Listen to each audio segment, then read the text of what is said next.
Good morning, everyone. Welcome back to 3-Day Weekend. It is a chilly morning today. Sunny, but it's chilly. I am taking the motorhome down to the shop to get its annual inspection done and to replace the pinion seal, because we have a small leak right there. Let's do it. We're in the shop, making progress. New brakes, got them on here. New rotors, new pads, greased all the fittings in here and down the drive shaft. Now we're just filling the bearings back up with gear oil. Let me show you this rotor. Look at this crack right here. I don't know if you can see it. Yeah, you can see it. That was a pretty good crack. Definitely a problem. The rotors look okay on the rear, but he said there's a lot of rust, and it seems to be in the little knobbies here. This is for the ABS. And he said they're filled up with rust pretty bad back there, so that's most likely when my ABS light is on. We'll have to deal with that. This one, same thing. Pads, rotors. And back here, working on the pinion seal. You can see the old one was leaking for sure. The new one is in there. Just got to reattach the drive shaft to it here in a minute and top it off with gear lube. So that is the current status update on here. He also found that these tires have a couple spots with cracks in them, so I'm going to have to replace them before the next trip.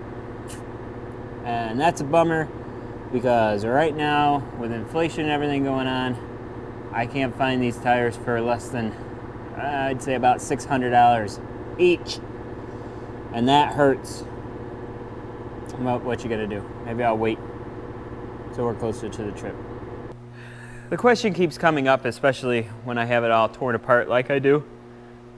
Why did you buy instead of rent? And that falls back to the first video. If you remember, I needed to know which rig I was going to have, exactly the size and everything for the trip.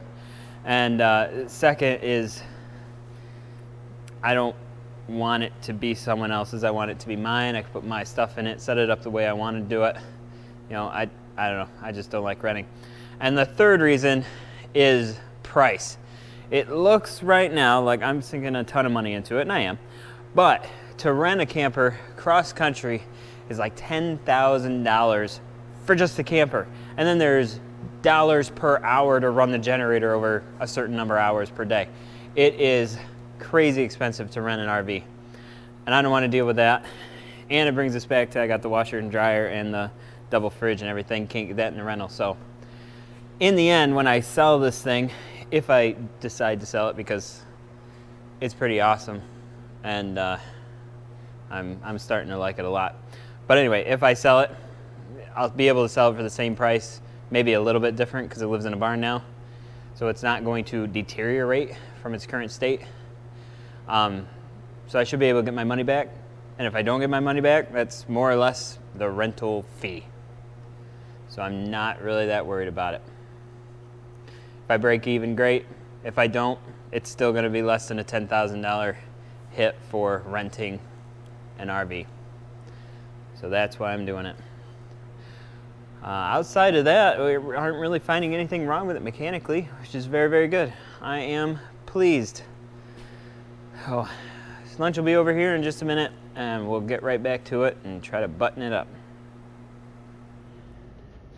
Sorry, I'm on my phone, so the quality is a little down, but we got everything all set. New brakes, pads, rotors, all that's good. Also on this RV, it's got this ring. This is it's actually an automatic wheel weight. Here are the beads inside, and it will balance it as you go down the road.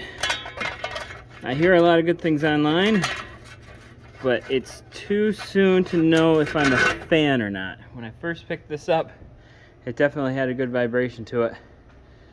But I think that might have just been from the tires sitting so long, because now that I store it with the tires up in the air, it drove smooth on the way here, and I hit the interstate. So I think we might be in luck. We did throw them on the balancer, and it was a crazy amount of weight, so we're just gonna run those. But the differential is back together. New pinion seal in there. Greased every grease fitting throughout the whole thing. We bled the brakes, and I'm just putting the tires back on it. I'm gonna get me one of them fancy New York State inspection sticker. Probably tear off the Pennsylvania and make it legal. And then we will be set. I'm back home. Got everything done that we set out to do today. All the brakes, everything's good. Pinion seal, no longer leaking, so I don't have to worry about that. Pinion seal must have just started leaking because the level was all the way full. So we didn't even have to add any more. But yeah, those brakes were really bad. The rotors were cracked. I'm gonna be ordering new rear brakes as well. The ABS light is on, which you hear about it being a common thing with these. And usually you can clean it and make the ABS light go away, but I did take them out and clean it, and it went away, and then it came back, and it goes away, and it comes back. So the little tone ring on the rotor for the back has a lot of rust on it, and the sensor just can't get a good read on it. So I'm going to replace the rear rotors and pads before the trip. Greased every single joint, the drive shaft, the U-joints, everything is up to speed, and ordered 4 new tires for the rear. Front ones are new, rear ones we need to be new. Inside the tread groove, found some cracking, light cracking in there. So rather than risk it, I mean, they might be okay, but I'm not gonna risk it. We're gonna get some new ones. So that is all I need. And then this is 100% ready to go, minus some cleaning. Need to do some cleaning. So that concludes episode 2, camper prep. Coming up next, might do some more work on the camper, or actually start showing you some reservations. Either way, it's going to be cool. If you haven't subscribed yet, click on our link, subscribe right now, check out our other videos. Thank you so much for watching, and we'll see you next time right here on 3-Day Weekend.